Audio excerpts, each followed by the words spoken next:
I want to ask a completely different question for you, Tom, because he's our overall ETF maven here. We have seen a spate of new Bitcoin ETF offerings recently, including from BlackRock. Even though everybody knows the SEC and Gary Gensler is completely hostile to the idea, and everybody said, well, they're going to say no to a Bitcoin ETF, just like they said no to everybody else. But I'm wondering why now? What does BlackRock think they're going to get out of this effort? You can't get away from your favorite subject here, can you? People ask me about it, and I don't have an easy answer for it. I always think I'm missing something here. I think you're right. I think your sniffer usually I'm missing something? No. I think you're onto something. I think your sniffer's always really pretty good, Bob. If BlackRock all of a sudden has filed for a Bitcoin ETF that's not futures based, it's spot Bitcoin, okay? And Gensler said, no way, that's not going to happen. But at the same time, they're bringing together some pretty good partners from a custody standpoint. They've got Bank of New York Mellon. They've got Coinbase. They've got an agreement, a surveillance agreement with NASDAQ to help with the security aspect of it. So they're trying to show the SEC that they're putting all the safety provisions in place to give them the confidence, to give them that acceptance of their application. I think the big thing we know, as Gensler said, we're not going to do anything there unless we have the exchanges regulated, and Coinbase is not regulated. But that's my question. Do you think this is going to change their mind? I can't without the clear regulatory authority, and they're not getting a bill through Congress. So now he's just resorted to essentially suing everybody. He's trying to regulate essentially by filing complaints. I don't see how this changes. If anybody can get it done, would you bet against BlackRock? No. You know, they're the behemoth, right? They're the. That's why I'm thinking. I still don't quite get. How are they going to change his mind? I mean, if they can partner with Coinbase and say, look, you agree to get regulated, what would that do to your business? Imagine institutional investments, just 1% allocation to Coinbase, and what that would mean. We're talking about a lot of money. So there are a lot of people like you that are saying, is this finally the time? Is it going to happen? We're going to follow this very carefully, folks, because, again, they're not going to waste their time. Trust me, BlackRock isn't, if they don't think they have some chance of doing something here.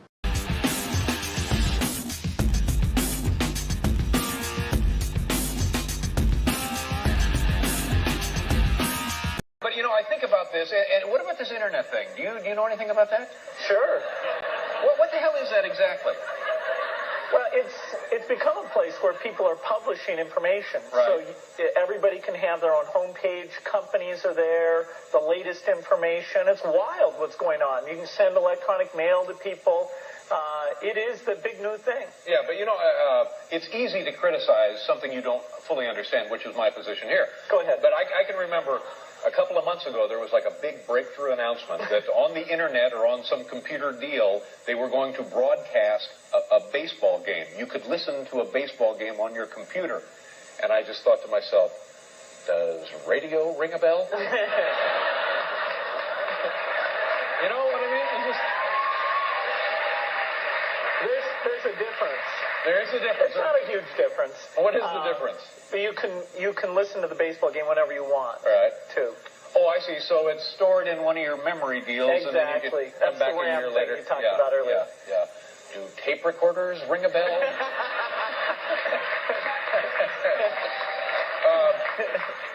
I just don't know. What can you, just knowing me the little you know me now, what am I missing here? What do I need? Well, if you want to learn about the latest cigars or auto racing statistics. Well, you know, I've got that covered. I subscribe to 2 British magazines devoted entirely to motorsports, and I call the Quaker State Speedline about 2 times a half hour. So now, would the computer give me more than I'm getting that way? Or you could find other people who have the same unusual interests you do. And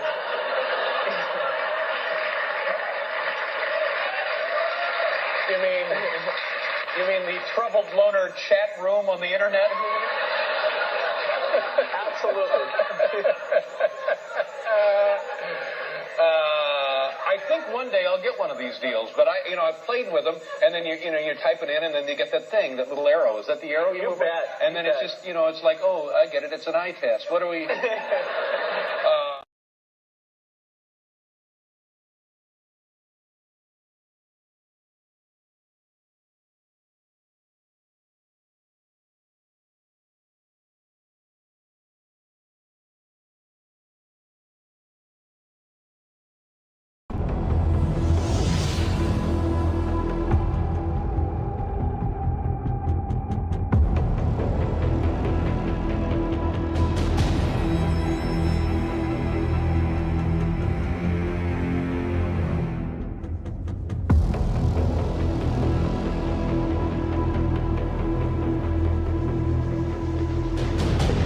Send it back up. Way back up immediately.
All right. Good evening, everybody. Welcome, or morning, depending on where you're logging in from. Those are our friends in Asia. I know we're going to have a couple that's going to be logging in. It's early in the morning for them, 3 or 4 a.m. This is our watch call for Saturday night. I promised I was going to do this after our big unveiling yesterday.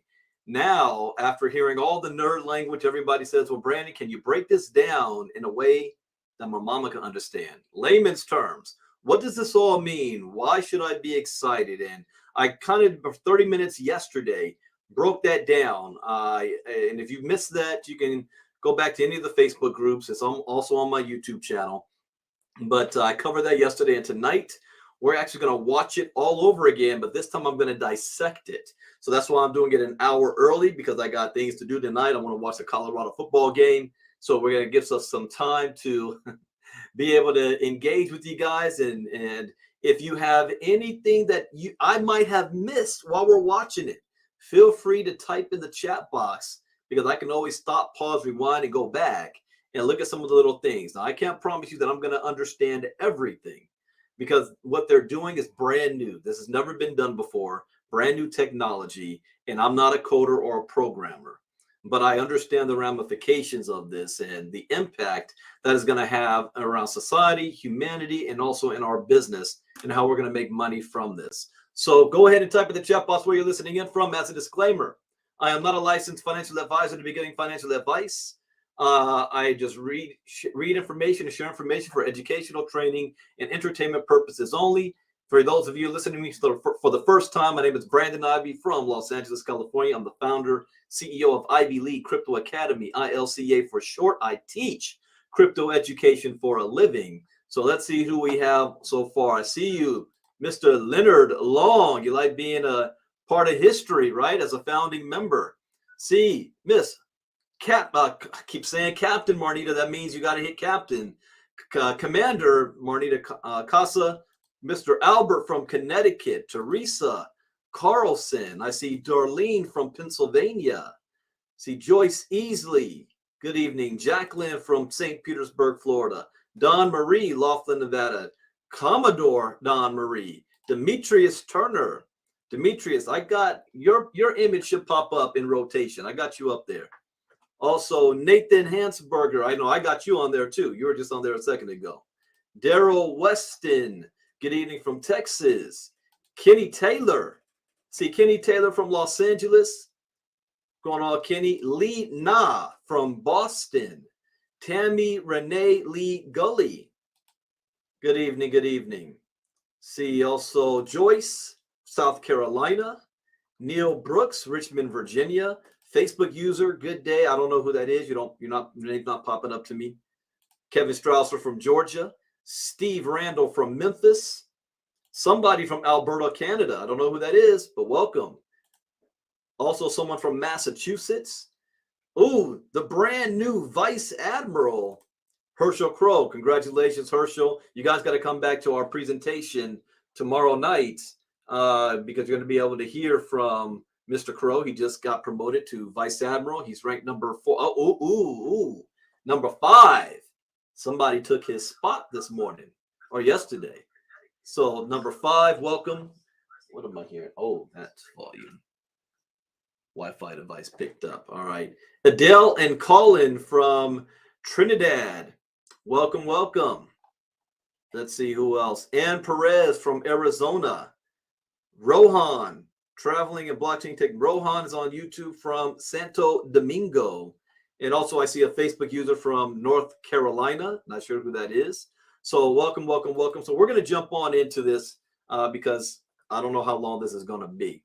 So let me go ahead and play the video. And like I said, we're just going to do it all over again from yesterday. And I'm going to stop and pause it at key moments that I feel need to be highlighted. The number 1 money earner in the company, Mr. Peter Blackwell, is here. Welcome, welcome. Admiral of the Fleet, Blackwell. So I'm just going to play it just like you guys saw it yesterday, but you're going to see it now through my eyes, how I look at things and read things. So let's go ahead and get this queued up. Video file. And the Vara Breakthrough.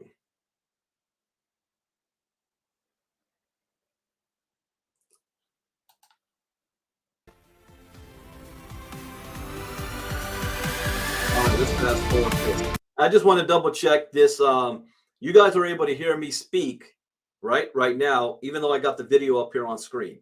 I want to make sure that we got that clear so I don't have any hiccups. You can make me speak. Was that Kenny Taylor?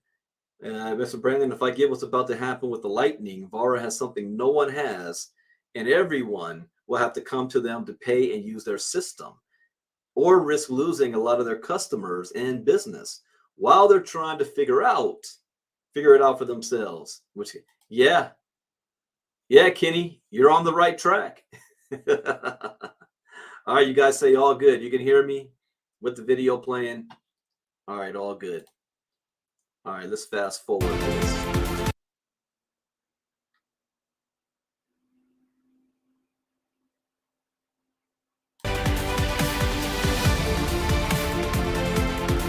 Get comfortable.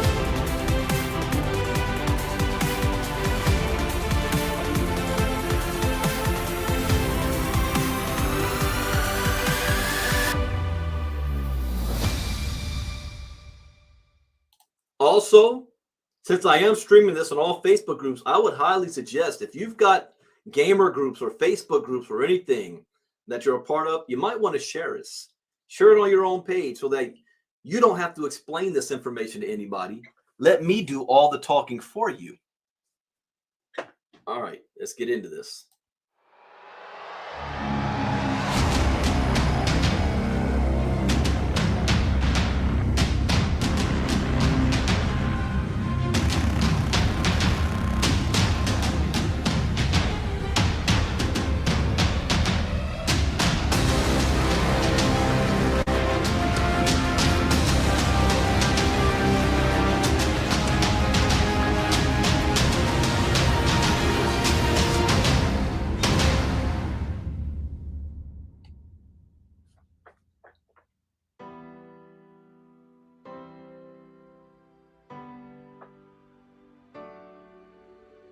Hi, I'm Greg Stevens, the CEO of Dark Fusion Technology, and welcome to our breakthrough.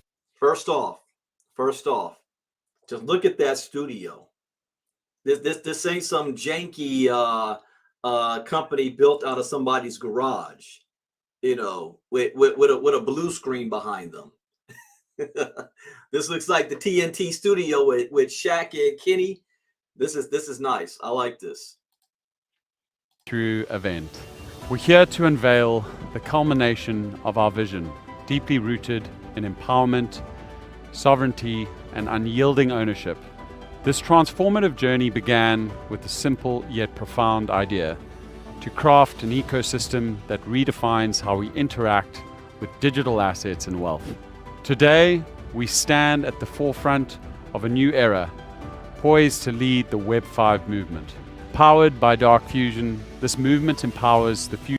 Now, that is something I need to learn more about, because we hear about Web 3.0 all the time.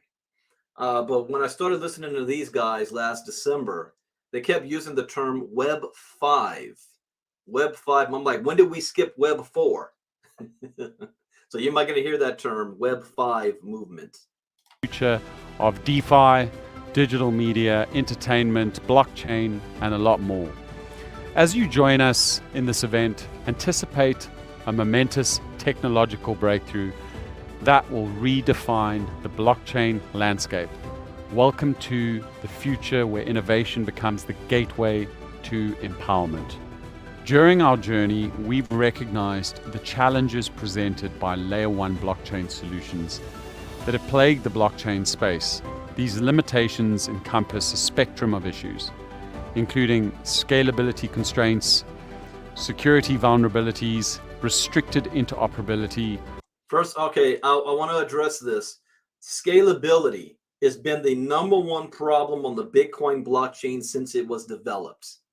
And because of that, it spawned other tokens, other altcoins. So if you want to know where did all these other altcoins come from and why, it's because they wanted to improve on the model, the baseline of what Bitcoin was.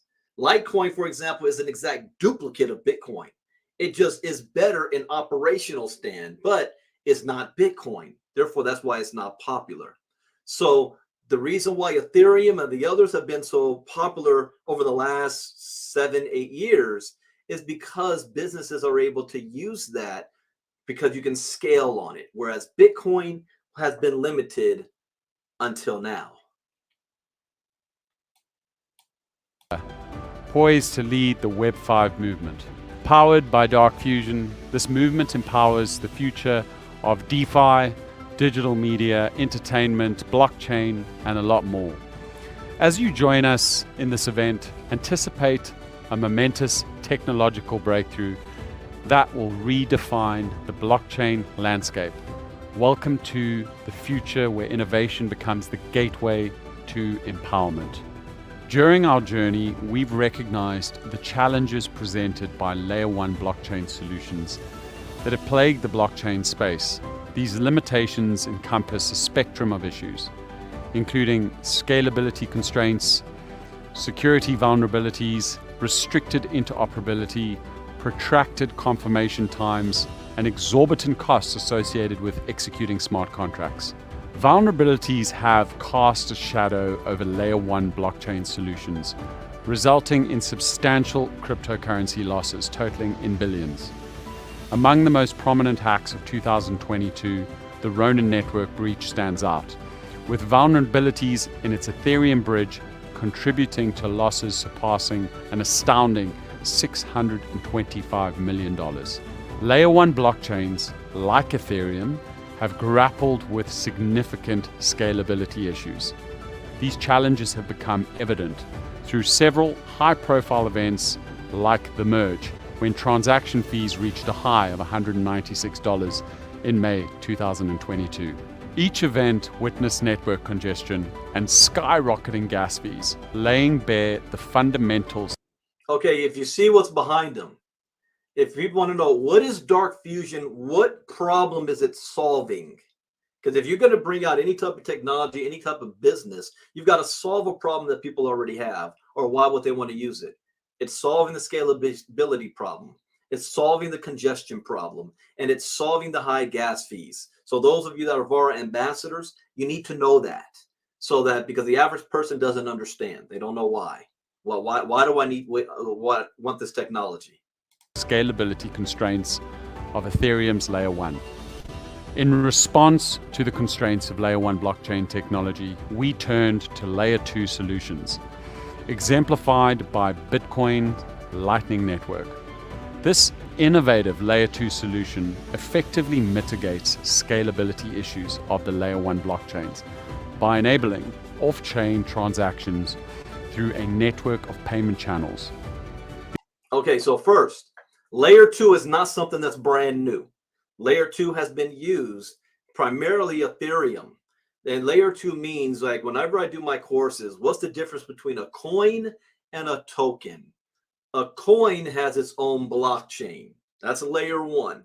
Tokens are utilizing somebody else's blockchain, Layer 2. So any business that comes out dropping their own token and whatnot, those are tokens, not coins, but they're on a Layer 2 network. And until now, that wasn't possible on the Bitcoin network. You only had Layer 1, and the only Layer 1 was Bitcoin. Now, Bitcoin is making itself available to be a Layer 2. And when he says off-chain transactions, that means what makes Bitcoin so popular, or crypto, because every transaction is being recorded on the blockchain. So if you're sending Bitcoin from one wallet to another, it goes through all of the nodes in the entire world. They're all seeing this transaction. When 3 confirmations are made, the transaction is confirmed and the other wallet gets that token. So that's the transaction.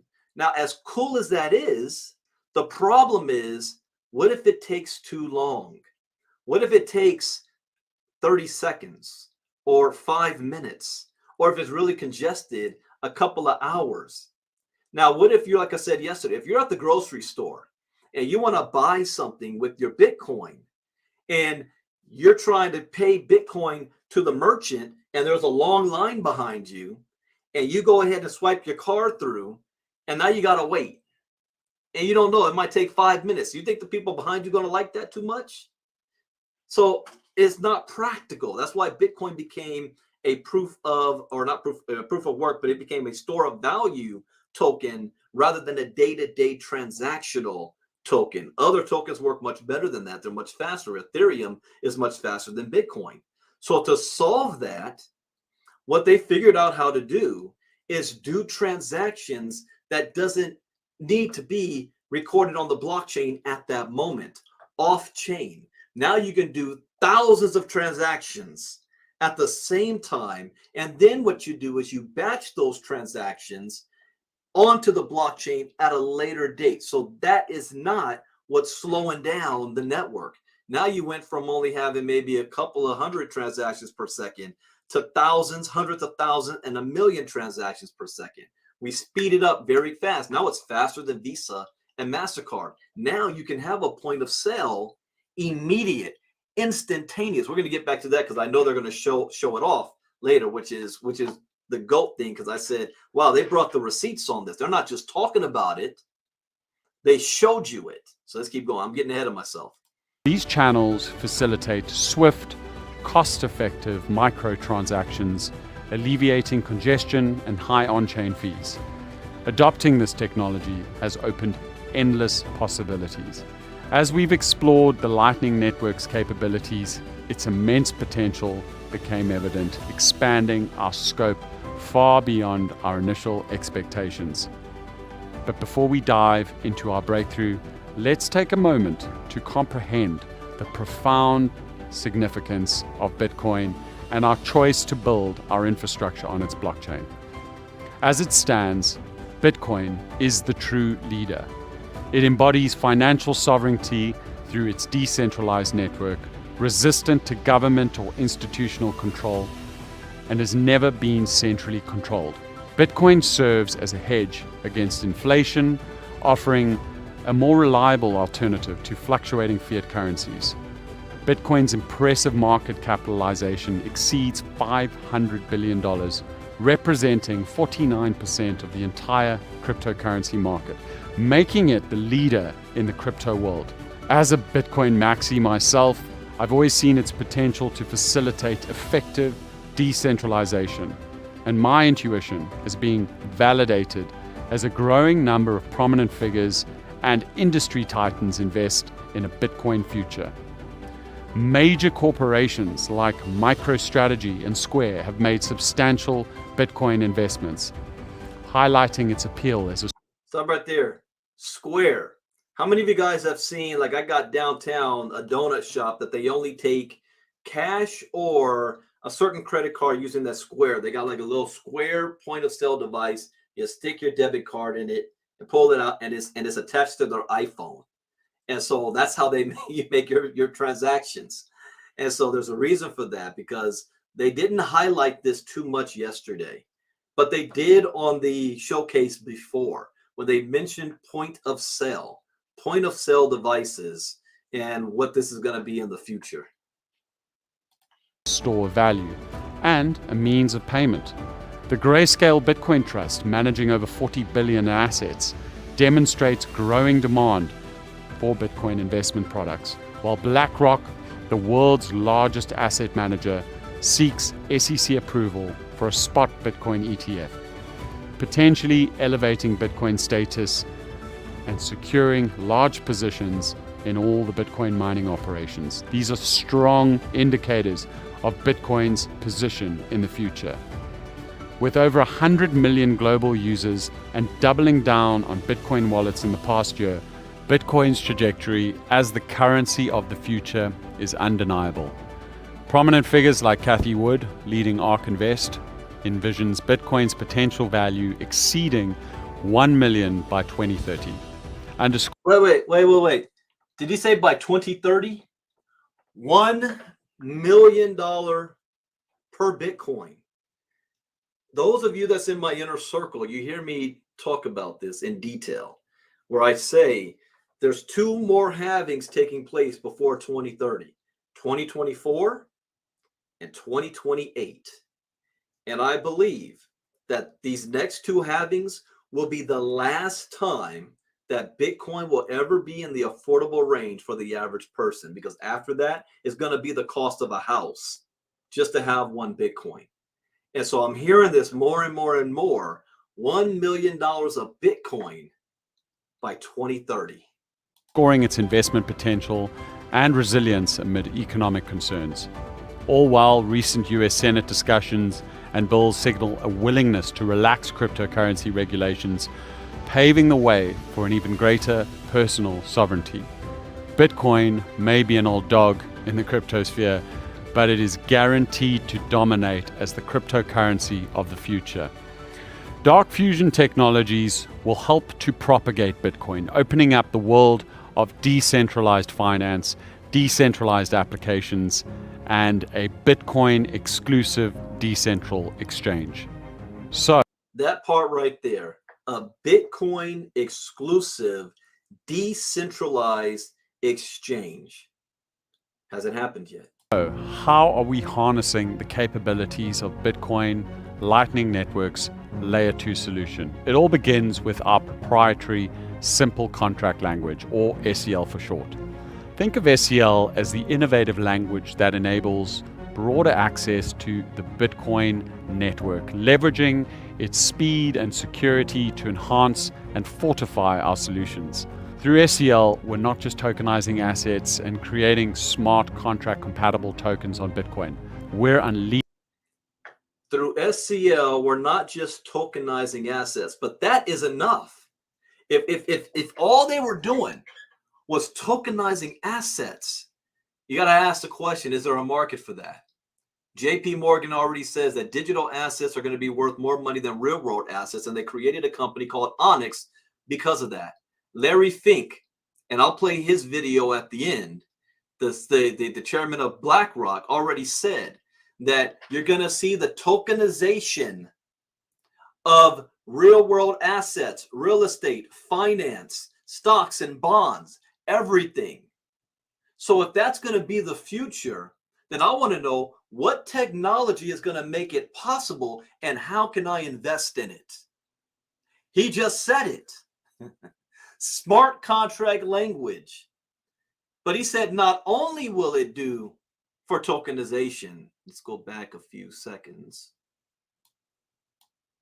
Which that enables broader access to the Bitcoin network, leveraging its speed and security to enhance and fortify our solutions. Through SEL, we're not just tokenizing assets and creating smart contract compatible tokens on Bitcoin. We're unleashing a world of opportunities, and the applications are nearly limitless. How many of you guys wish you got in when Dogecoin came out or when Shiba Inu came out? Most people didn't even know how to use MetaMask or Uniswap or PancakeSwap. You know, you're rushing trying to learn this stuff because you want to get in on the new coin that's going to make somebody rich in 2 months. That same type of gold rush is going to happen again on the Bitcoin layer 2s with the new Bitcoin layer 2 tokens that are going to start coming out. One of those is going to make some people insanely rich in a short amount of time. But you want to look for the ones that are going to be based long-term, just like anything else. Every token that comes on the Bitcoin Lightning Network is not going to survive. Okay, that goes same with Ethereum and the others. My point is they're all going to be moving to the Bitcoin layer to try to make it instead of Ethereum or the others. And we are that gatekeeper. From decentralized finance and so much more. Imagine a future where DeFi platforms thrive, unhindered by scalability and cost that often bogs down layer 1 blockchains like Ethereum.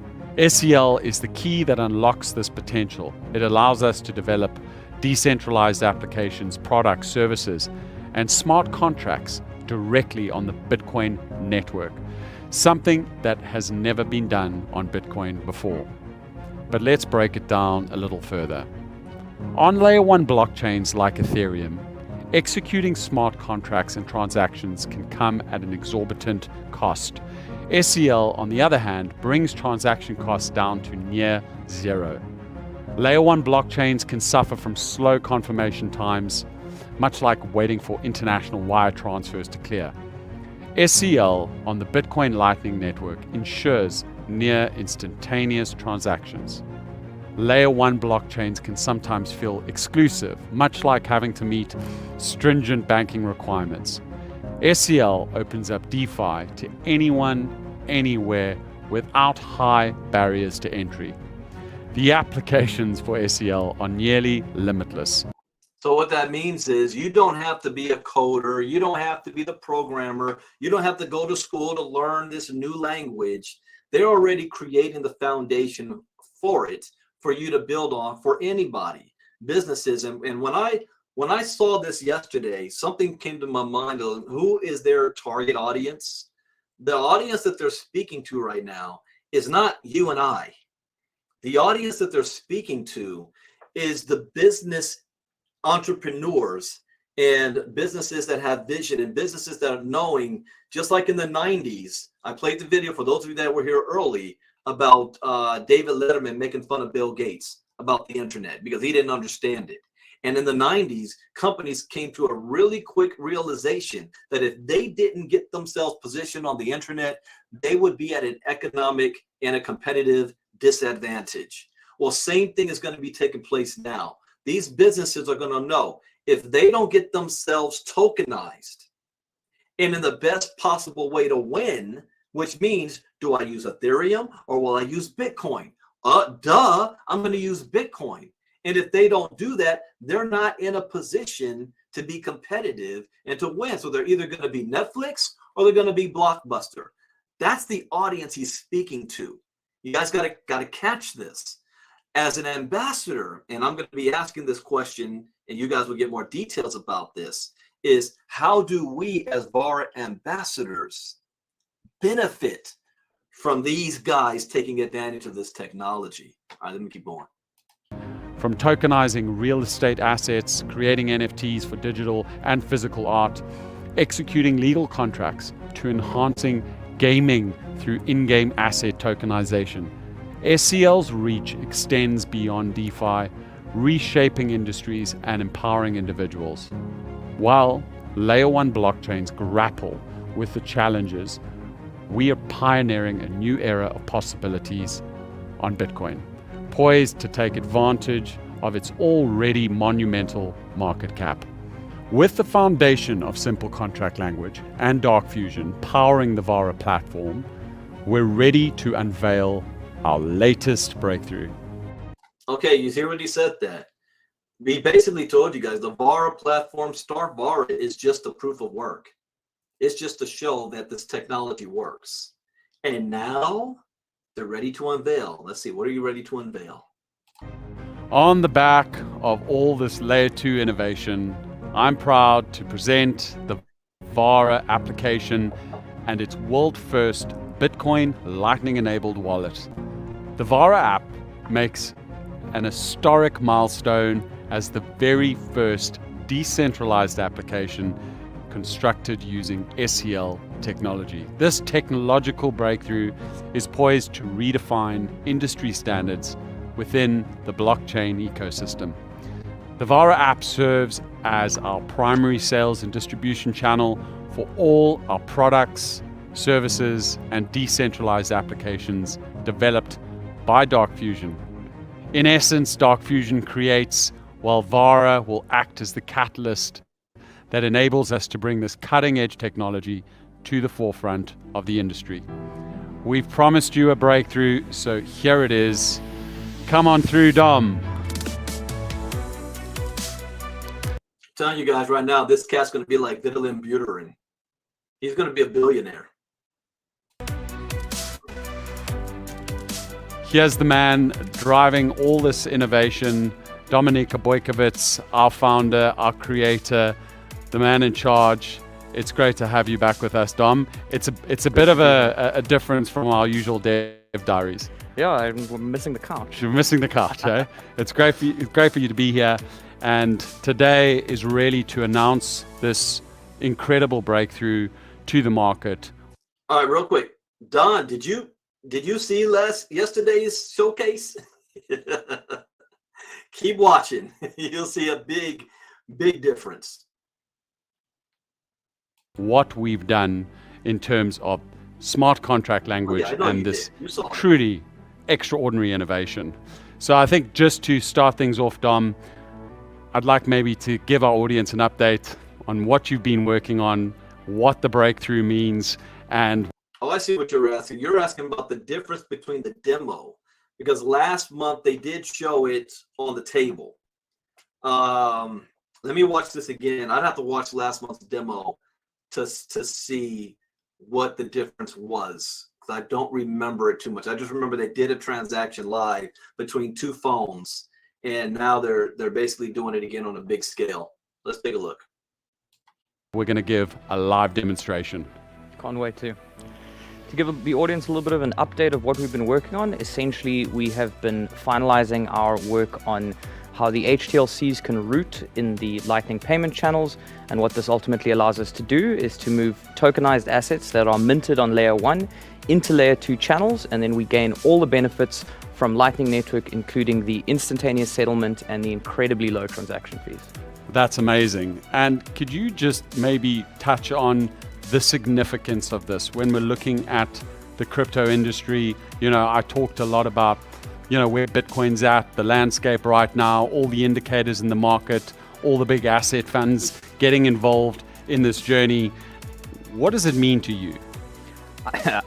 What it means to me is actually quite special, because see, I've been following crypto and in the industry, you know, since 2014. I've really loved it, and an ongoing problem has always been speed and, you know, how long it takes crypto to settle, and cost. And transaction fees, you know, I originally remember in 2017 was the first time we actually saw fees spike, which started the big block wars between, you know, Bitcoin Cash and the original Bitcoin chain. And, you know, that was actually the birth of Lightning Network. And I remember doing some work back then on some of the early C-based clients. And there's been this long-term goal of how can we get to a place where you can transact money, you can transact digital assets, and you can do so quickly, easily, in the same way that you would send an email.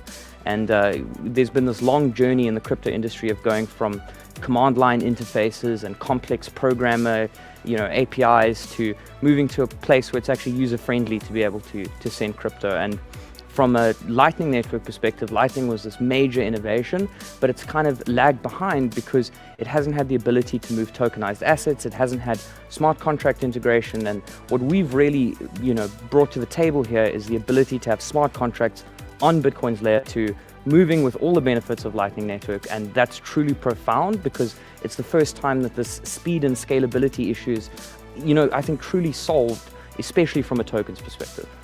Wow, that's incredible, so exciting. I'm really, really grateful to be a part of this movement and this journey with you. And now we're going to give you what you've all been waiting for, this breakthrough innovation, a live demonstration brought to you by Dark Fusion Technologies. What we'll be doing. So yeah, last month was like a test. What we're seeing now, we got more. Yeah, USDT transaction, Vara transactions. They didn't have that last time. So this is before a bigger encore group of the sneak peek we saw last month. We'll be doing 2 demonstrations today. The first being a live walkthrough of our Vara application, Lightning Layer 2 and Layer 1 wallet, where we're going to successfully send and receive a tokenized asset on the Lightning Network. Great, let's get going. Dom, show me this unbelievable breakthrough. We want to see this true innovation of our smart contract language, innovation on Layer 2. Let's see how the wallet works. Very excited to show you and show everyone. As you can see, we have the wallet. Did I say that I love this studio? And I love how they got the screens. Streaming behind us. Here is the home screen. I can go to the wallet screen where I can see our Vara balance and our Bitcoin balance. I can actually open this up and see our transaction history. And as we go forward, now we'll do a little transaction for everyone. So if you go into the receive modal and you choose how much you'd like to receive with an invoice. Got it. So how much should I be asking for here? 300 Vara. 300 Vara, eh? Oh, could be quite valuable. Yeah. Hey? Don't know if I want to give this all up at once. Okay. Confirm. Fantastic. So I'm on the receive page. And now I can go to send, open my camera up. This will allow me to scan a QR code. I can bring it over to our QR code. It'll immediately pick up. It'll show you your invoice, who it's from, how much you're paying. And you can just hit pay and it will confirm. Confirmed? Yep, and that is the speed. Let's see the balance updated. There, I'm on 9,700. Wow, and that's can see. Incredible. And that was very, very quick. Just explain the speed again on Lightning. That's insane. Yeah, so Lightning basically uses bidirectional payment channels and a form of sharing secret keys that allows crypto transactions to effectively settle instantaneously through these kind of this trustless system. That's a whole bunch of nerd talk that we don't need to understand. And through doing so, we're able to do sub-millisecond payments. Incredible stuff. Cool, and as you said earlier, I think we both believe that the Vara tokens are going to be worth quite a lot, so I'm actually going to want my 300 back. So I'm really? Do I have to give it back? You do. Okay. So I'm going to go into the receive menu. So hang on, these Vara are not tokenized. So they're tokenized, they're in your wallet on Layer 2, just confirming. 100%. Okay. And they link back to Layer 1 when you close channels. Okay, great stuff. So what are we doing now? Here you can see I've constructed a QR code to receive the 300 Vara, and now this is where it's powerful. Let's say if you're an independent business owner and you want to be able to do crypto transactions, you don't need to have a whole merchant account. All you need is your phone. And you generate a QR code, and anybody on their wallet, all they have to do is scan the code and the transaction's done. And this happens instantaneously. This is a breakthrough, especially because they're using it on the Bitcoin network. And Leonard is right. You doing USDT transactions, that's never been done on the Bitcoin network before. USDT has always been based on Ethereum, or you wrap it into Tron, or with Binance. They've got their own version, but never on the Bitcoin network. You can very simply scan you'll have to fingerprint your just there we go. Extra layer of extra security layer and precaution. So we're going to go, there we go. I'm scanning. Let me get in there. Let's get on. Okay. There you go, 300 on the invoice, click pay. Transaction complete. It's amazing. And if I go back to my balance, I have 10,000 again. You can see it in the transaction history. That is incredible. Speed, scalability, efficiency, everything that we're building here. Great stuff, Dom. Now we've got something even more remarkable, which we were waiting to announce post this event, but we're going to bring it forward. We've got a big announcement. So we've shown you the successful sending and receiving of Vara over the Layer 2 Lightning Network, but now we're going to move on to another demonstration, very, very groundbreaking and announced first here tonight. So what are we doing now, Dom? Thanks for that, Greg. Now I'm really excited to showcase something that we've been working on a little bit in secret that I think really articulates the value proposition with everything that we're doing. So here it is. Here's really the difference, Don, that you're asking about. The world's first USDT transaction on the Lightning Network. Nobody's ever done this yet. So what we've done is we've actually wrapped USDT using an SCL smart contract, and we are now able to transact it on Lightning rails. Without further ado, you can see a... So just to stop you there, so that's USDT wrapped on the Lightning Network, which I'm about to receive. 100%. And not only that, there are even better solutions to this. You can do atomic swaps with USDT through the DEX, through SCL. You can also do native issuance. So if we were to get in contact with Tether, they could natively issue USDT or any stablecoin for that fact on the system, and then you can effectively, transact these currencies instantaneously for, a fraction of a cent. That is truly significant and profound that we've managed to get USDT on Layer 2. I can confirm that this is a world first, truly incredible. Let's get it done. Yeah, so if you go to your receive screen and you can enter how much you want. You'll have to add your next layer of security there, Dom. Okay, great. How much now? $25, $100, up to you. 100, 150? 150, up to you. Okay, $150. Cool. Okay, I want to see the speed of this now. So I click confirm. Confirm, and then you'll get a QR code. Okay, let's just check the balance. Confirm. Cool. And now if I go send, open the camera, scan the code, scans almost instantly. Confirm. Let's see the updated balance. Transaction confirmed, paid. Wow. I'm down 150, you up 150. That was insanely quick. What is the speed there? That was almost instantaneous. I think nanoseconds, milliseconds. Depending on distance to the server, I think we're about 200 milliseconds at the moment. Wow. Can you imagine how this will impact the fintech industry, payments industry, helping developing markets, point of sale? Yeah. This is incredible. It's really amazing, and not only that is through, all of this is done through hash time locked contract cryptography, and through doing so, we're effectively also able to provide atomic swaps between different currencies. So not only does it have impact from point of sale and emerging markets perspective, but also forex and high frequency trading. That's amazing. I missed that yesterday. He said not only crypto, but he said forex. Did you guys catch that? I didn't catch that yesterday. Developing markets, point of sale. Yeah. This is incredible. It's really amazing, and not only that is through, all of this is done through hash time locked contract cryptography, and through doing so, we're effectively also able to provide atomic swaps between different currencies. So not only does it have impact. That's what he said. It's atomic swaps, swapping between different currencies, even in bulk. But we'll on Crypto Talk, we'll go into that in more detail about atomic swaps. From point of sale and emerging markets perspective, but also forex and high frequency trading. That's amazing.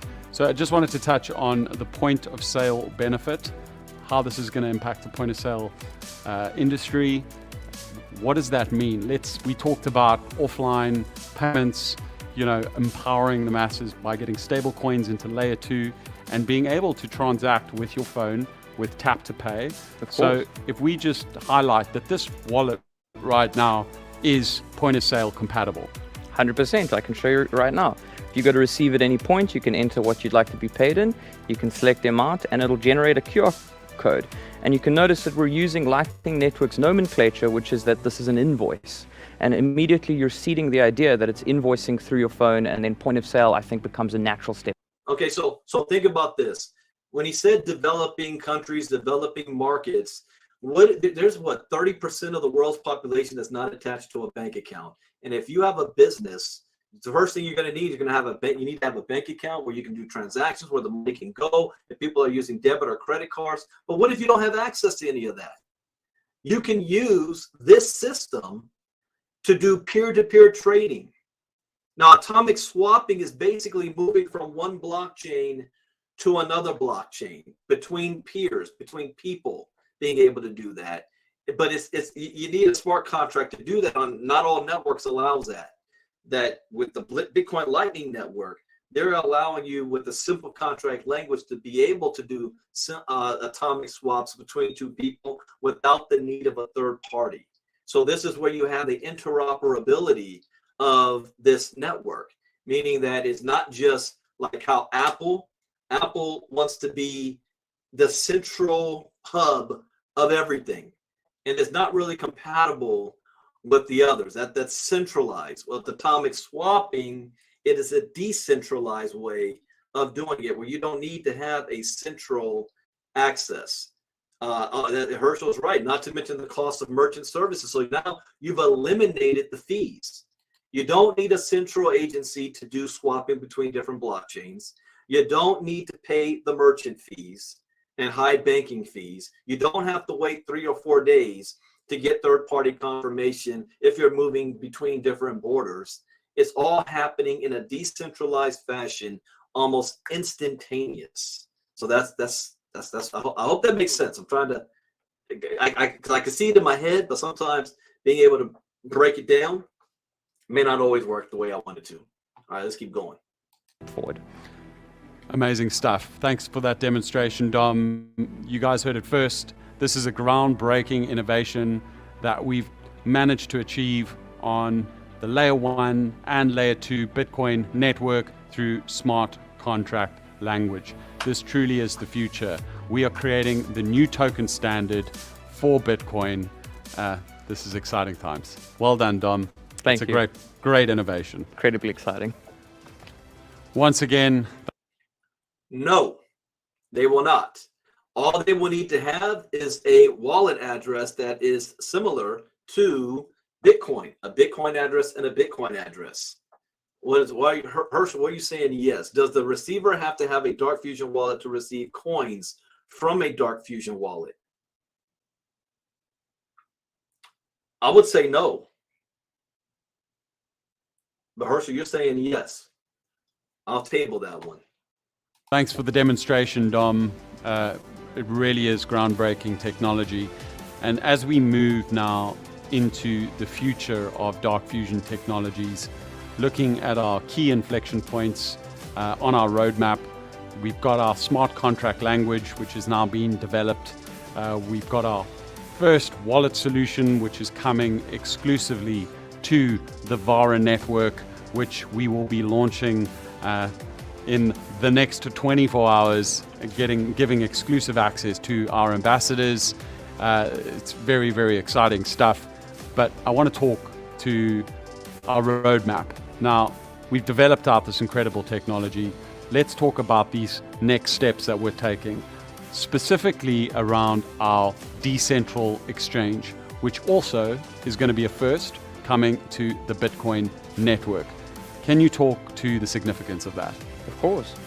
So one of the key components of us developing this technology, I think, is also getting it into the hands of people and really empowering, everyone around the world who's in the crypto space to develop their own project. Yes, Kevin, this is connected to our keys in the sense that our keys will be the only ones that's going to be able to stake the Vara in-game tokens to handle all of the transactions that's taken place. What has not been unveiled just yet is how that's going to work with the other businesses that may come along, the other products that's going to come down the track with using Dark Fusion technology. We don't have an answer to that yet. but we do know that the answer already was yes because we asked the question. Just the details of how it's going to work, we don't know yet.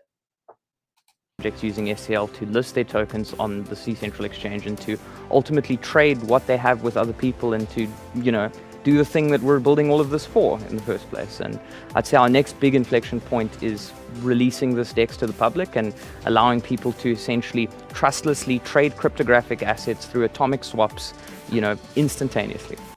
Now, Leonard, that question got my head thinking. Does the receiver have to have a Dark Fusion wallet to receive coins from a Dark Fusion wallet?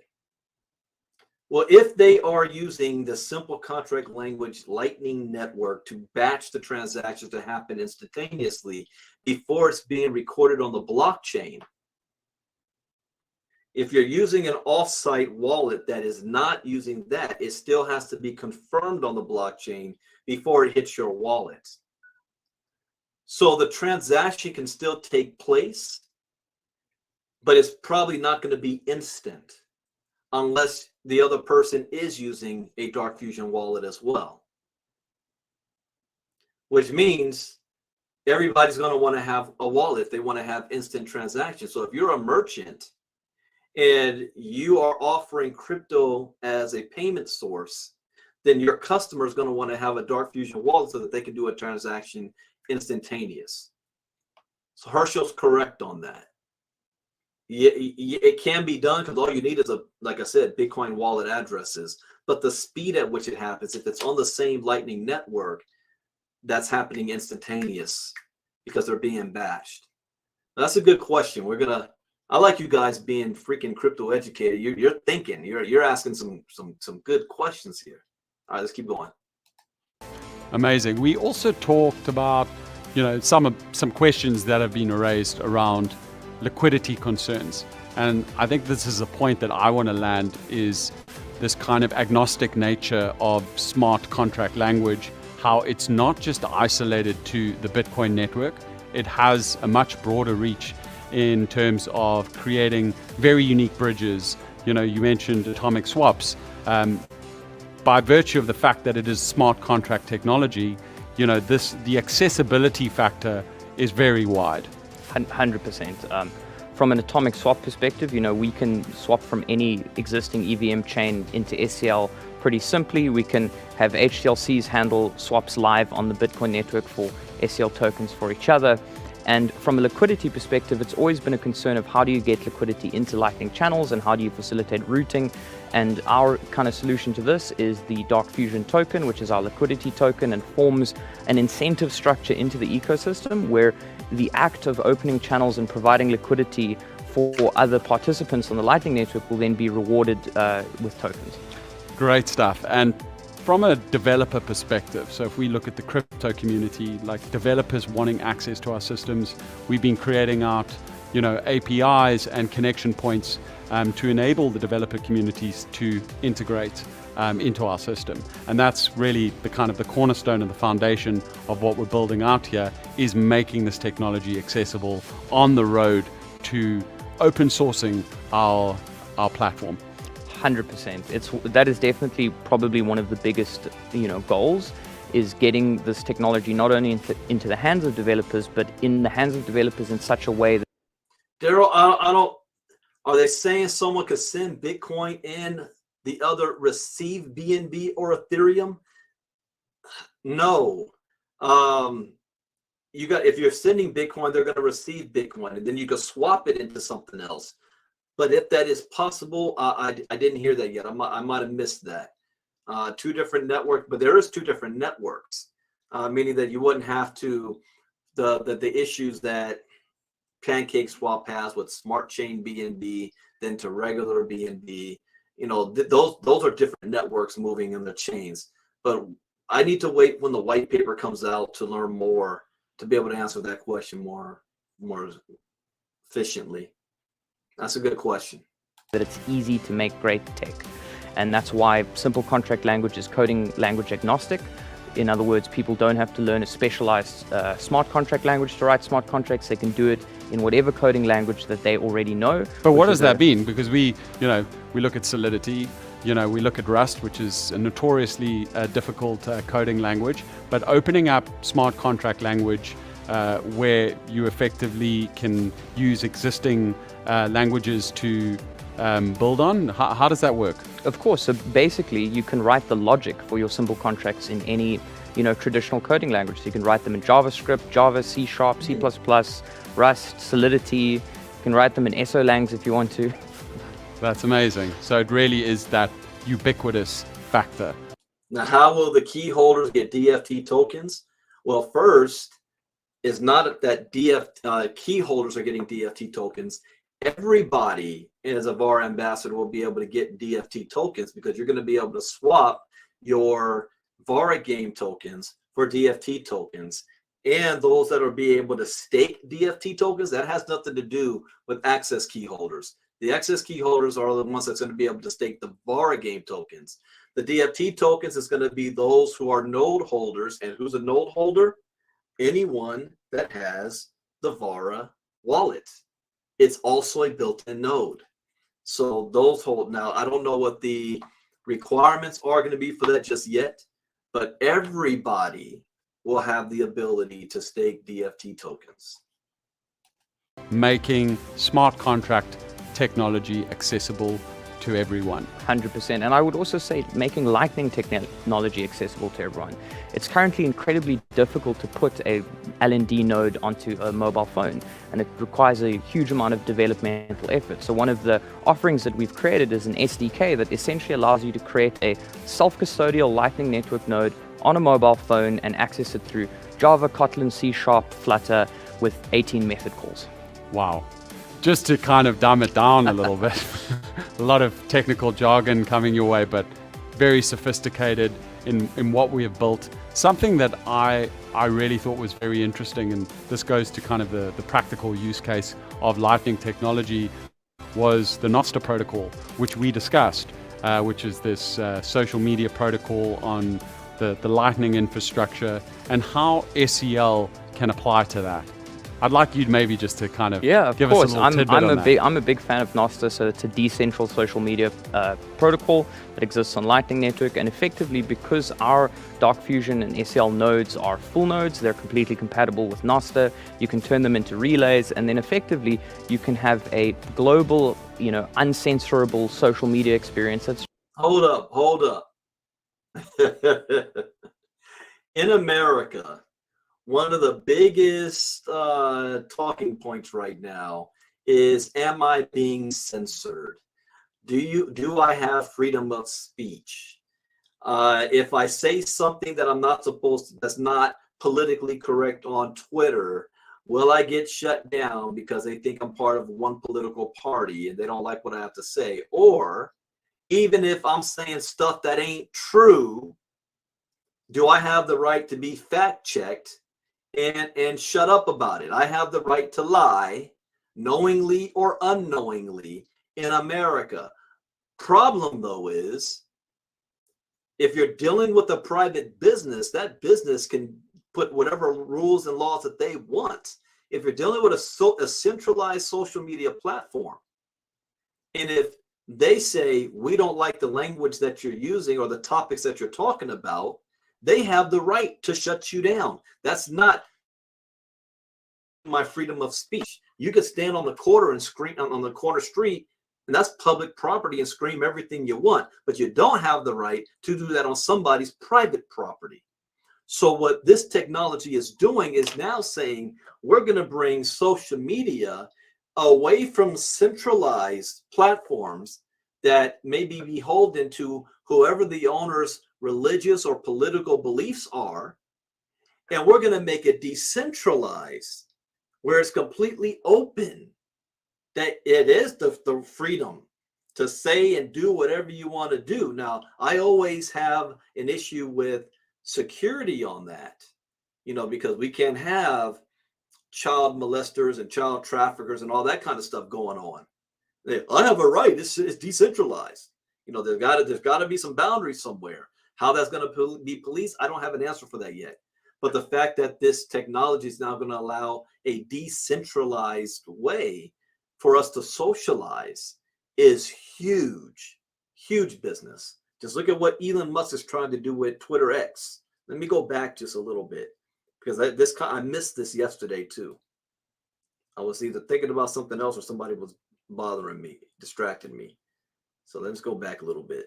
Media protocol that exists on Lightning Network, and effectively, because our Dark Fusion and SEL nodes are full nodes, they're completely compatible with Nostr. You can turn them into relays, and then effectively you can have a global, uncensorable social media experience that's just built into any Lightning enabled app. So that's true, like democratization, freedom of speech, no true moderation that's built into this, and it's essentially a media platform that can scale by the people for the people. Of course, and you can self-moderate from a client-side perspective. You don't need a centralized entity telling you who you can and can't listen to.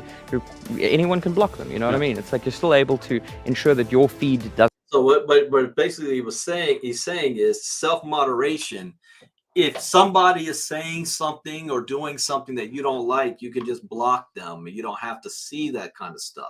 I still have a partial issue with that, because then it's still, do they have the right to do? I mean, there's some crazy people out there doing crazy stuff. Do they have the right to have that broadcast because they have an audience for it? And that's a question that Interpol is asking as well, about how to police the metaverse. But he's absolutely right as far as the freedom aspect of it. If I don't like the content, I don't have to watch. If I don't like what Fox News is saying, if I don't like what CNN is saying, I can just turn the channel. But broadcasting standards, still, that's not good enough. They've got to still hold themselves to a certain standard, but that's the topic for another day. But the fact that this is available is huge, because businesses then can build their own social media decentralized platform using our technology. Doesn't have things you don't want to see, but at the same time, people aren't being restricted or cut out of the ecosystem. I think one of the biggest benefits that I saw out of that, and we talked about it, because essentially, we're creating this mesh network, but how it applies to our technology, which is very unique, is that each of these wallets have a node built in on their phone. So it's self-custodial. See that? Each wallet has a node already on it. It's permissionless.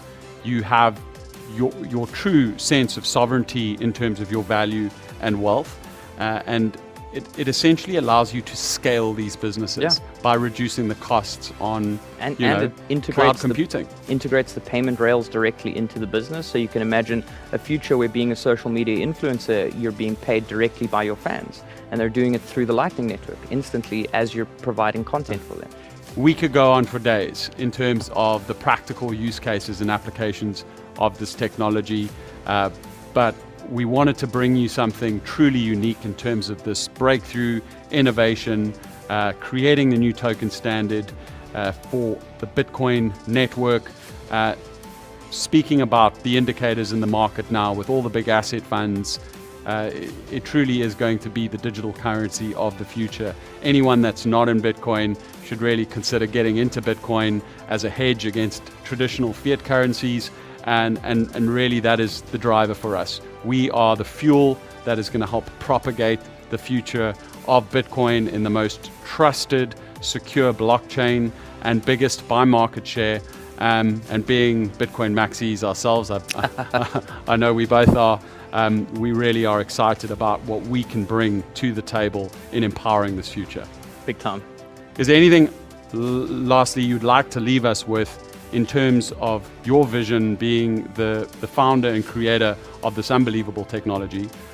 Not just because it's a very sophisticated piece of tech, but because you've been working in this for so long, and I know your history going back into developing out solutions on the Raiden network with Ethereum-based chains, being involved at sort of a sub $100 Bitcoin.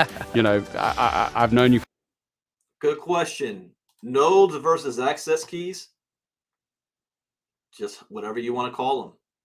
Even nodes are all different. Not all nodes do the same thing. Access key is a different term for it because it's being used in the gaming space for Vara. So it's not a node that is producing tokens on a daily basis like traditional nodes would, but it is a node that is validating transactions and all transactions on the network and the ability to stake. So it just depends on the company. May call them different things, and they are programmed to do different things. The Gala nodes did a little something different than a green node or an element node, or all the others. They're unique. For a long time, Dom, you've really gone through the learnings, like getting to this point over the last decade, with your experience and, having the skill sets to actually make something like this happen. Where do you want to see this go? I mean, obviously to the moon, I'd say, but deep down for me, I think it's really just about seeing the payment systems and remittances, and these solutions help a lot of people. And I think that's really close to my heart, seeing that by reducing the costs, you're going to bank the unbanked, you're going to bring people that need access to currency and the ability to pay people, and you're going to give them that access. And I think if we could see Dark Fusion doing that, that would be the whole cake for me. Amazing. Well done. Amazing achievements, and it was great to have you back. That was important. Dark Fusion doing that, that would be seeing the payment systems and remittances, and these solutions help a lot of people. And I think that's really close to my heart, seeing that by reducing the costs, you're going to bank the unbanked, you're going to bring people that need access to currency and the ability to pay people, and you're going to give them that access. And I think if we could see Dark Fusion doing that, that would be. So that's something to write down. The Dark Fusion wants to be able to help the bank the unbanked, bring down costs of transactions, and allowing everybody to have the ability to do transactions using Dark Fusion technology without having to use in the main centralized systems. That means everybody. The whole cake for me. Amazing. Well done. Amazing achievements, and it was great to have you back. Thank you so and you much. saw it Great first to be here here. today, this incredible breakthrough on the Layer 2 network, bringing USDT first to the Lightning Network, sending, receiving tokenized assets. Smart contract language is now live, and we are building the future of blockchain.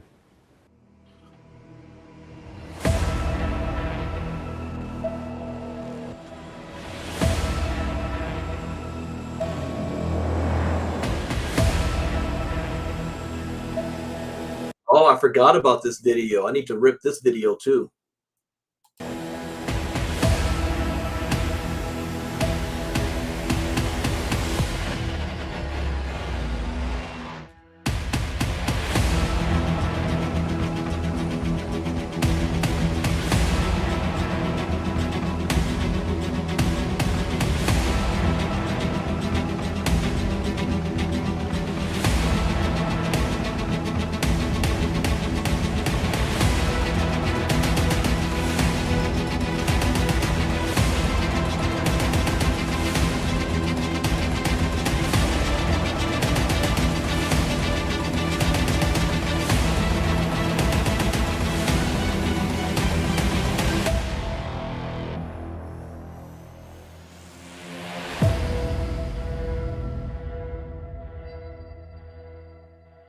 Oh, wow. I like that. So I'm going to have to include this video in our presentations. Mr. Albert, the answer is yes. Yes.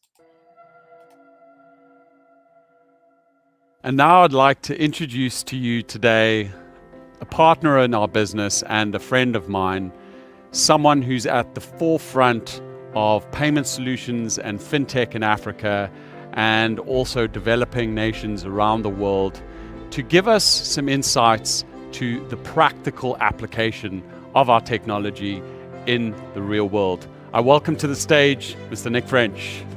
Now, here's a name I was not familiar with. So I don't know who Nick French is, but this is our introduction to him. And again, I'm going to listen to see what audience is he talking to, because I think he is speaking to now the big boys, the Larry Finks, the Raoul Powells, the Michael Saylors, the Shark Tank guys, these type of guys. So let's listen to what he has to say.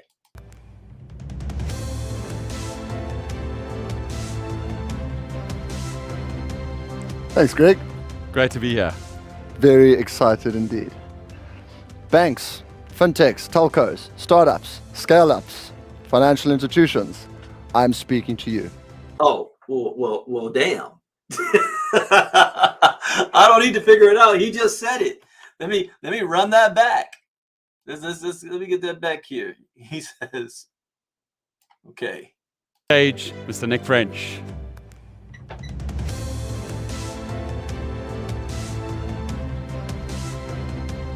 Thanks, Greg. Great to be here. Very excited indeed. Banks, fintechs, telcos, startups, scale-ups, financial institutions. Banks, fintech, startups, scale-ups, financial institutions. He's talking big money now. Okay? And that I like hearing this because their goal is to attract the big businesses. I keep saying, those of you on the networking side, and people are, well, you know what? If we don't recruit, they're going to go out of business. We are what will be considered retail. They're going to be making their money, and I mean the real money, off of the institutionals, the $1 million plus players. So let's listen to this. I'm speaking to you. Welcome to the future of simpler, safer, and more accessible blockchain technology. Dark Fusion is... I got to write that down. Again, some adjectives. What is Dark Fusion technology? Dark Fusion, simpler, safer, and what? Welcome to the future of simpler, safer, and more accessible blockchain technology. More accessible.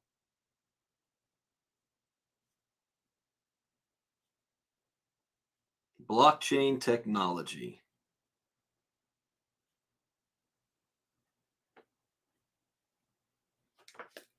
Okay. Dark Fusion is officially here and is ready to supercharge your technological possibilities. It is time to get under the hood and to empower and enable institutions. Hey guys, when I write notes, I'm saying it out loud to you guys too. Since I'm doing this live, I'm not that much of a note taker, but the little things that I do write down, I'm saying it out loud so you guys can write it down as I do too. So I put it earlier as simpler, safer, and more accessible blockchain technology. That's what Dark Fusion's bringing. Okay, let me back to there. Welcome to the future of simpler, safer, and more accessible blockchain technology. Dark Fusion is officially here and is ready to supercharge your technological possibilities. It is time to get under the hood and to empower and enable institutions around the world. Institutions that rely on so many platforms, complex integrations, and systems to serve their customer needs. Let us consider 3 real-world applications for Dark Fusion in our everyday life. Dark Fusion for banks. Any business anywhere in the world is hyper reliant on their bank. Think debit, credit, payment, getting paid, savings, borrowing, disbursements, bonds, VAS, you name it. These are the fundamentals of money and the very lifeblood of any business, from Boston to Benoni, all the way to Bali. The banking elite have learned a lot from missed innovations in fintech. Add to that the proliferation of crypto exchanges. You see that this morning on Crypto Talk? I did it publicly. I played Larry Fink. And what did Larry Fink say? He was talking about fintech, banking solutions, decentralized. And if we could just have a layer 2 network technology that can do this. Hello. Yeah, Herschel's right. This is going to be a challenger to Ripple. And the global success of neobanks like Revolut. Today, the ever-increasing progressive customer wants and needs have evolved and are becoming more and more sophisticated. Banking institutions the world over have started answering with both B2B and B2C customer needs as well. We have started to see these third-party offerings in our traditional banking suite, which enables us to access a new world of commodity or share trading, stocks and bond speculation, all. You hear that? Commodities. stocks and bonds speculation. That's exactly what Larry Fink was saying. All the way through to buy, sell, trade of crypto in your banking app. While these institutions are still in the early days of Web3, it is quickly becoming the way of the future, where traditional banking meets the blockchain. Enter a practical use case for dark fusion, where banks can now power. This means hold, store, move, settle, switch, transact, verify an emerging market dollar stablecoin. Now let's call that USDA for the purpose of this presentation, USD Africa. USDA is powered by dark fusion and can instantly turbocharge cross-border remittances, enable small business payments. USDA powered by dark fusion.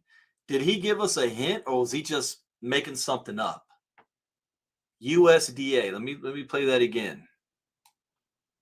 Where banks can now power. This means hold, store, move, settle, switch, transact, verify an emerging market dollar stablecoin. Now let's call that USDA. Emerging market dollar stablecoin. Dark Fusion going to create its own stablecoin too? Stablecoin, and let's call it USDA, US Dollar Africa. For the purpose of this presentation, USD Africa. USDA is powered by dark fusion and can instantly turbocharge cross-border remittances, enable small business payments, speed up merchant settlements, facilitate consumer-to-business payments, and even streamline various aspects of the card schemes, Visa and MasterCard. Bringing me to our second application for the dark fusion tech, and that is to assist with global payments for the payment processing giants just mentioned. Visa has just announced a $1 billion fund for fintechs and blockchain-related innovations. They now also offer USDC settlements to key merchants using both Ethereum and Solana blockchains. This crypto layer now means lower transaction fees, shorter settlement timelines, and better reporting standards via the blockchain. Dark Fusion not only can speed this up exponentially, but also increase the overall security thanks to the Bitcoin standard infallibility. Atomic settlements mean that merchants won't require floats, pre-funded accounts, as Dark Fusion ensures direct flow of funds, thus eradicating the need for third-party escrow. Okay, he brought up atomic trading again. So what happens is when you are going to be trading between currencies, if you want to skip the process of how do I transfer from a euro into a yen, do I have to wait to do that transfer, or I would automatically have enough liquidity on my side to cover that transaction, and then on the back end, I will get the rest of the money because I'm going to do the swap. So if I want that transaction to happen fast, I got to already have the liquidity available. What this is allowing them to do is you don't need to have that liquidity available. You don't need to use a third party that might have an escrow account of the money. Our atomic swapping system is allowing it to happen instantaneous without the need of a third party.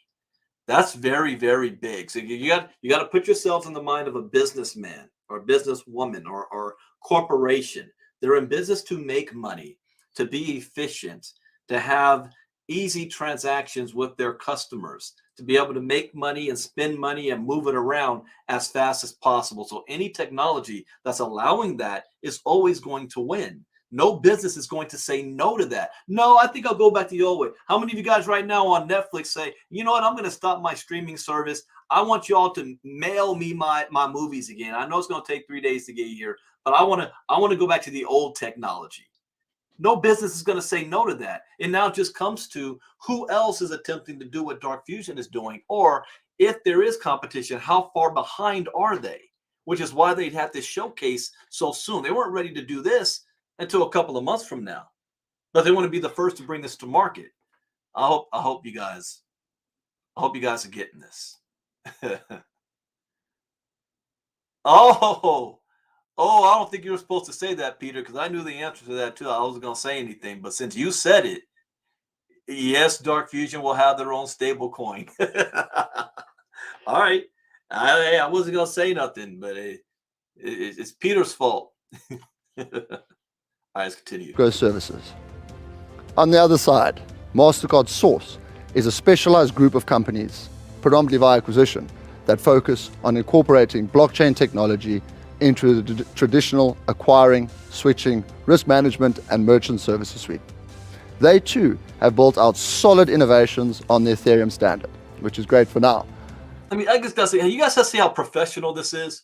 These people know what they're talking about, what they're doing. This isn't some opportunity that some clown on Facebook talked about, say, hey, my buddy just created a new metaverse company. Y'all need to come and be a part of this. Really? This is the real deal. So at least that's what I'm getting. And I've been around for a while and I've seen a lot. I'm impressed. But in time and with scale, Ethereum will become increasingly expensive and slow for institutional adoption. Yet again, Dark Fusion presents itself as the first viable alternative where the schemes can benefit from the scalability, the speed, and security of the Bitcoin standard via simple SCL integration. Lastly, fintechs and telcos all have a product or a future product strategy that involves crypto and or the blockchain. This applies to almost any sector, be it startups, scale-ups, and or established businesses who need anything from peer-to-peer networks, from customer to business payments, crypto as a service, self-custody, loyalty programs, and many more iterations. The list is endless, and Dark Fusion has the trifecta that allows today's companies using yesterday's technology to build for tomorrow. Great, Nick. That was super informative. And I know we've been speaking a lot on how. I think I might have missed something because he said there was 3. And I wrote banking and I wrote global payments. I might have missed that third thing. I'm going to have to watch it again. This technology is innovating from a decentral perspective.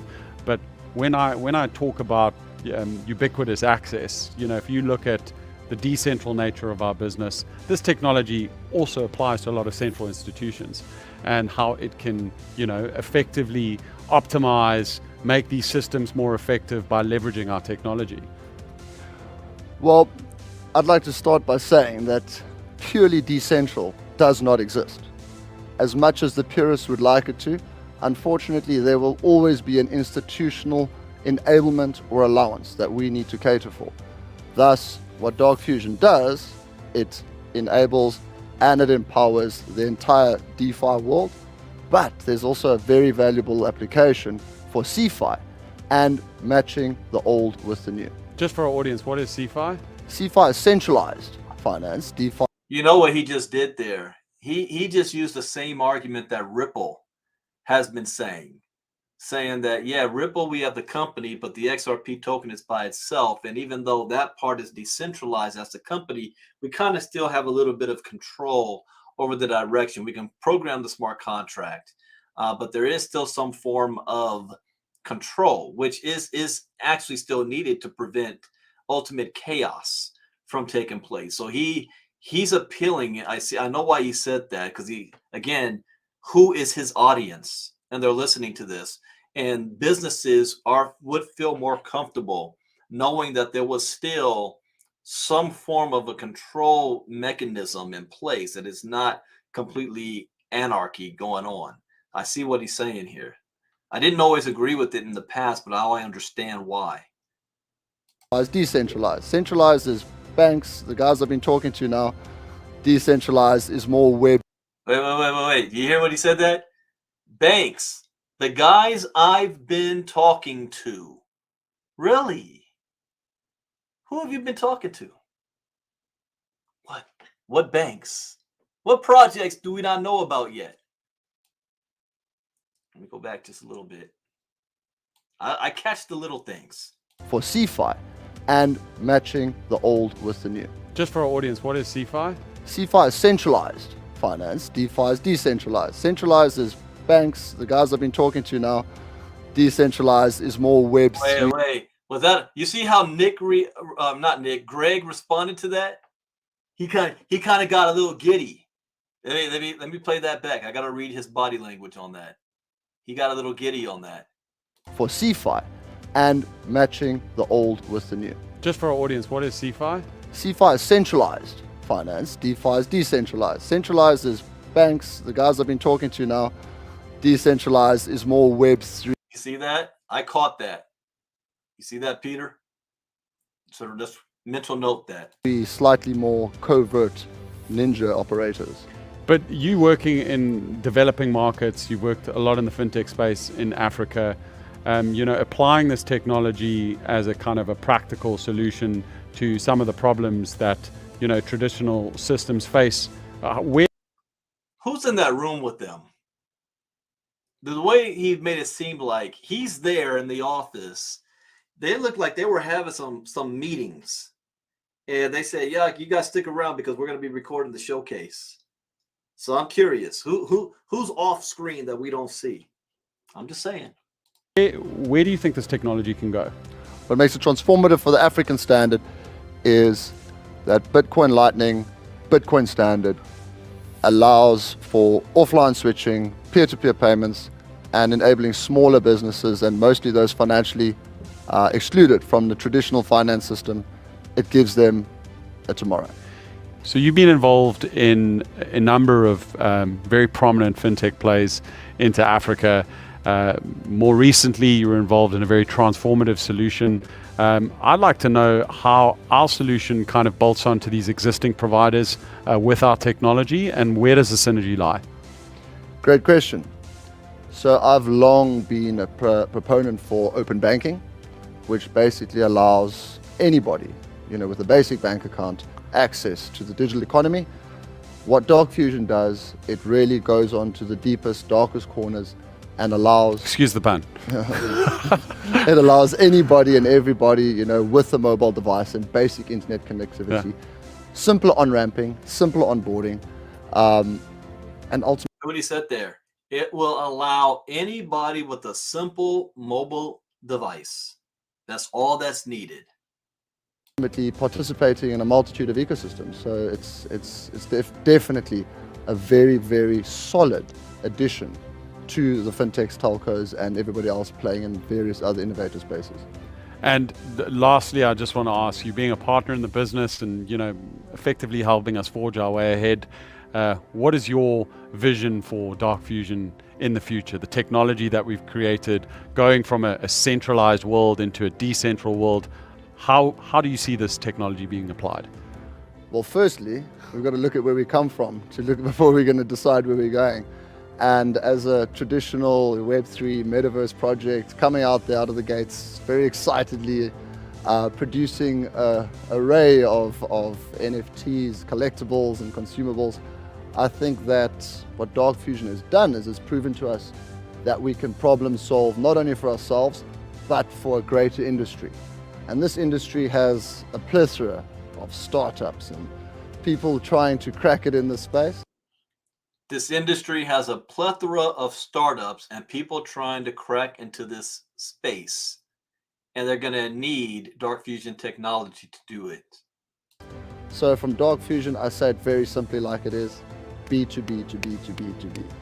All day long, empowering, building business and giving people the actual fundamentals to build on and to scale with. Brilliant. Thank you so much for your time, Nick. Very exciting stuff. Now, if you ask that same question to Greg, Dom, Nick, and this guy, I think you're going to get 4 different answers based on their field. So I was interesting hearing his answer to that question. I want to hear that one more time. Producing an array of NFTs, collectibles and consumables, I think that what Dark Fusion has done is it's proven to us that we can problem solve not only for ourselves, but for a greater industry. And this industry has a plethora of startups and people trying to crack it in this space. So from Dark Fusion, I say it very simply like it is, B2B to B to B to B. All B2B is business to business. So that's what I said. His role and who he's speaking to is not us. We're P2P, peer-to-peer. But Dark Fusion is also going to have B2B, business to business. Day long, empowering, building business and giving people the actual fundamentals to build on and to scale with. Brilliant. Thank you so much for your time, Nick. Very exciting stuff. And now we're on to our breakthrough moment. Stay tuned. You've seen it all here first. Our breakthrough on the Bitcoin Lightning Network.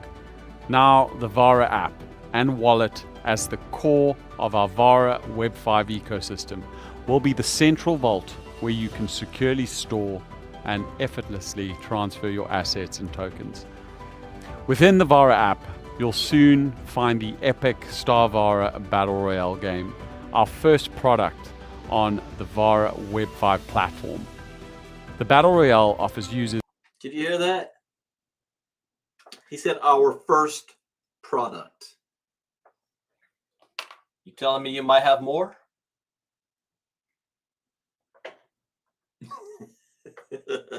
I'm just saying. He didn't say our product. He said our first product.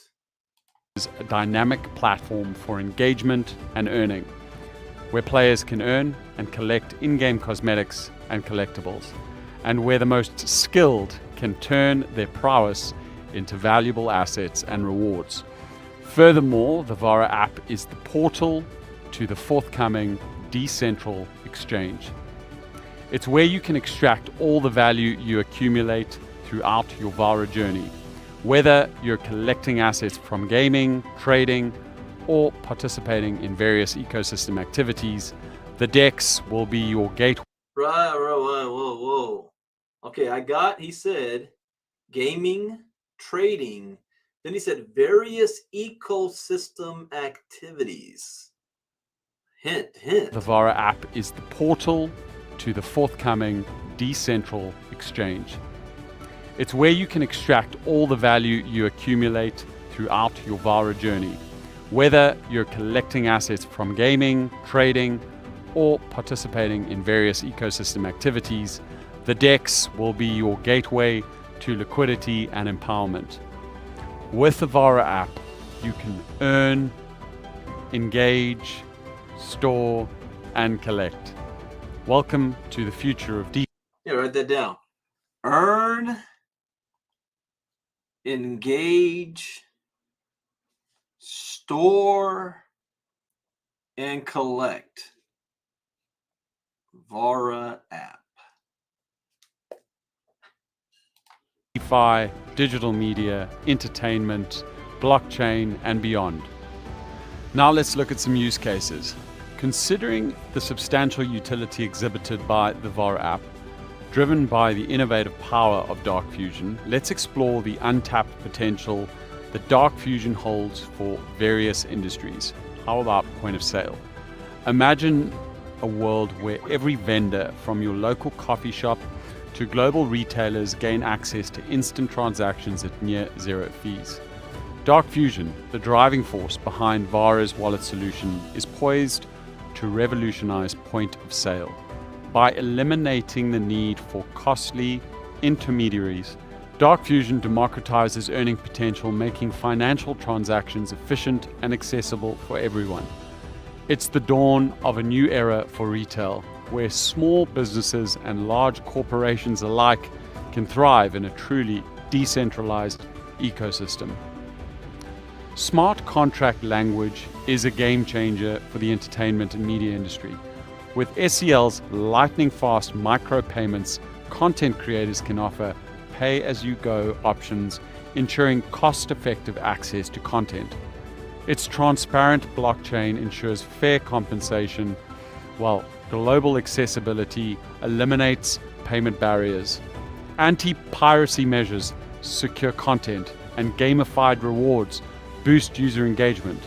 Smart contracts automate licensing, and smart contract language supports various monetization models, making it the ultimate tool for revolutionizing content distribution and monetization. What's more, Dark Fusion opens the door to a radical transformation of social media. Just like Nostr, it simplifies and decentralized social networking with straightforward event objectives and robust security. Dark Fusion provides a foundation for censorship-resistant global social networks. Imagine a social media Censorship resistant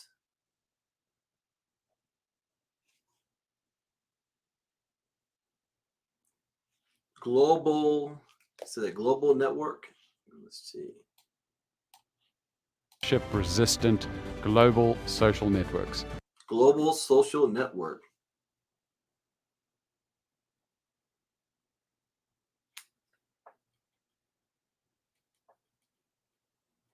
Okay.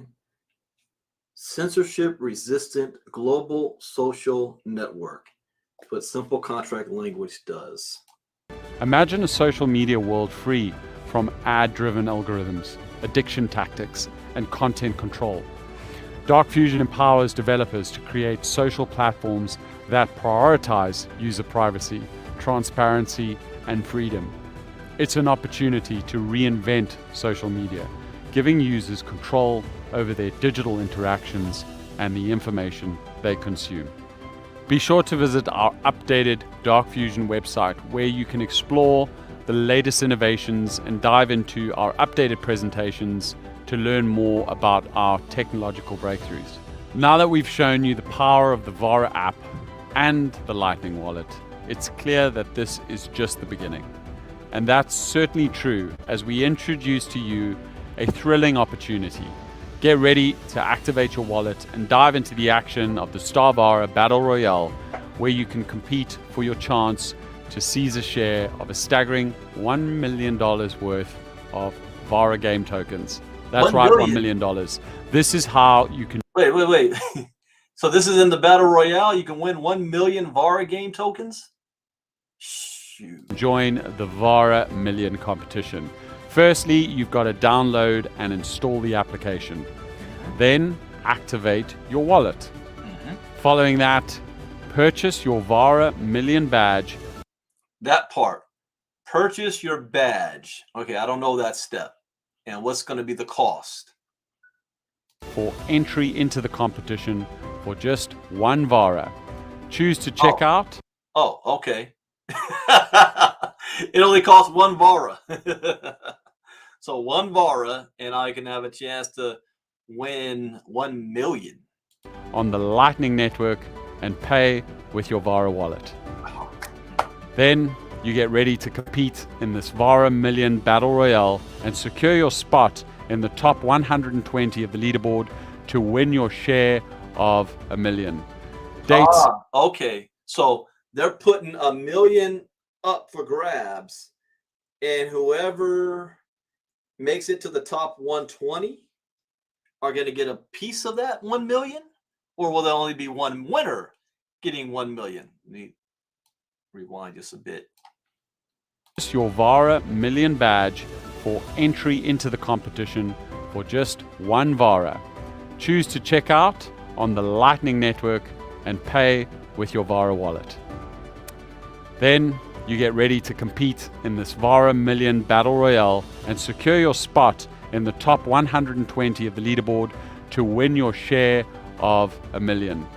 Dates and further details to follow, so be sure to activate your wallet and purchase your Vara Million badge.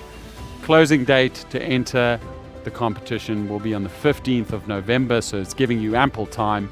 Who knows, part of this Vara Million could be yours.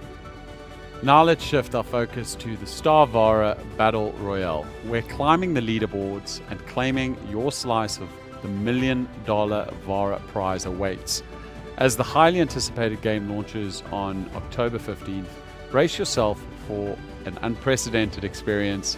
Significant updates have been made to the Battle Royale, improving both its user interface and gameplay. As we draw closer to the first showdowns on October 15th, the battle arena is nearing completion, and our developers... Yeah, I saw from what I saw yesterday, I see much improvement from the last time a couple of months ago when they were playing it in the office and showing it off. That's cool. Are constantly adding new features to make our Battle Royale the ultimate gaming experience. Until then, enjoy our Star Vara Battle Royale trailer showcasing the latest gameplay footage.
Yeah, I'm liking that. I like that.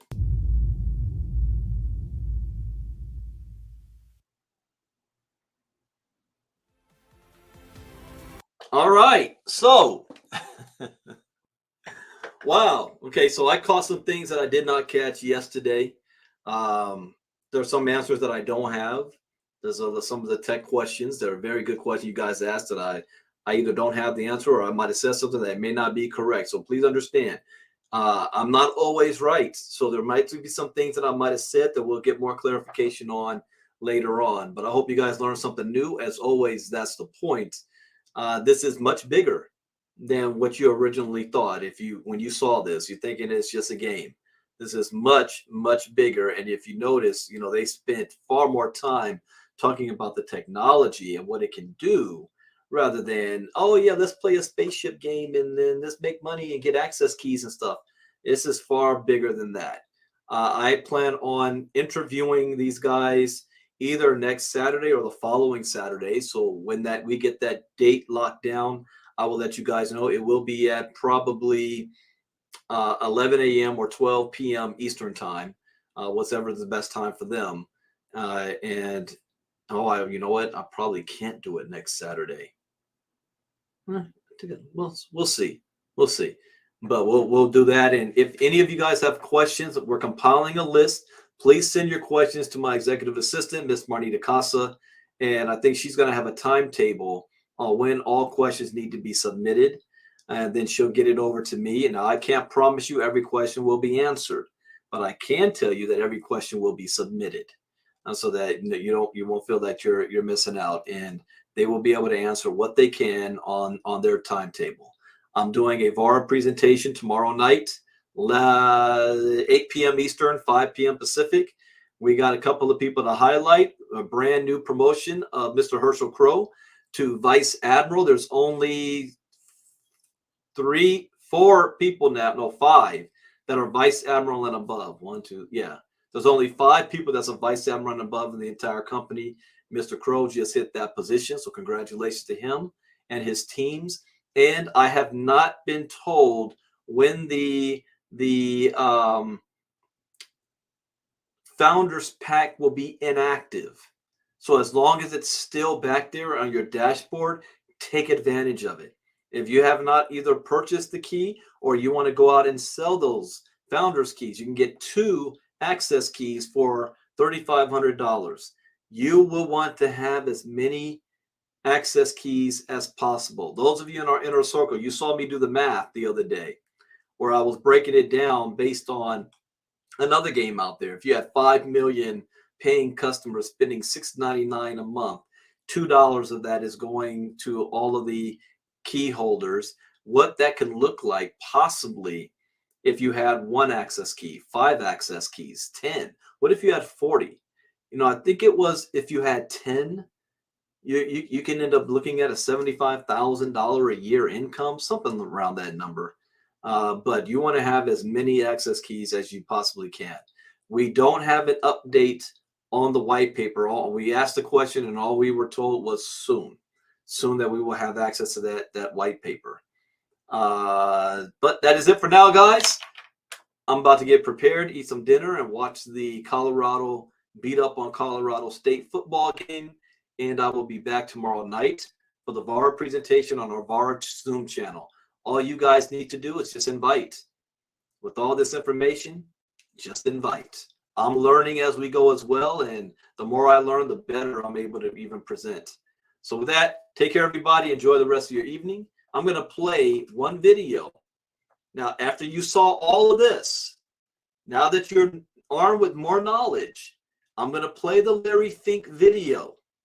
Remember, he's directly responsible for 10 trillion in assets and indirectly 25 trillion that he has influence over. Listen to what he says, and you're going to hear some key words, and you should know that you are in the right place at the right time.